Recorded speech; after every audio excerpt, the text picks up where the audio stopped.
When my wife and I decided to move out of the HOA, we expected grumbling, maybe some passive-aggressive notes. We did not expect a full-blown meltdown that involved 911. Karen, the notorious HOA president, had a reputation for crossing lines.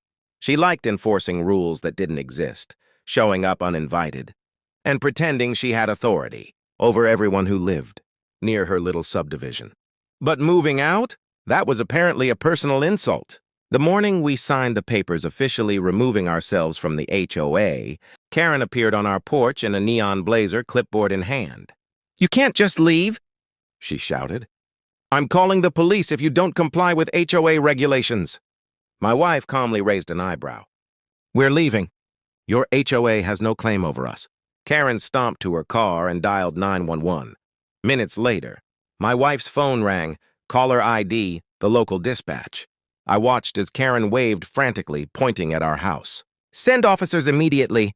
She's violating HOA rules. Arrest her," my wife answered. "Hello?" There was a pause. Then the dispatcher said with complete respect, "Chief, can you confirm the nature of this complaint?"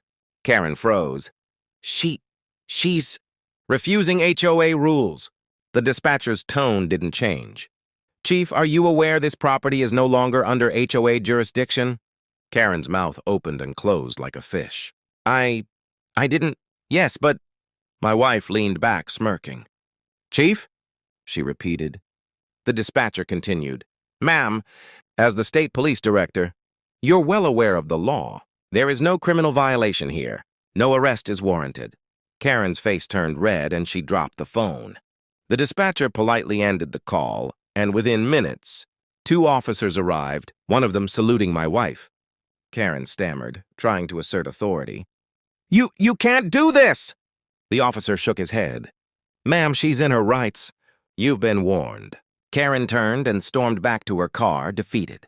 From that day on, Karen never approached our property again.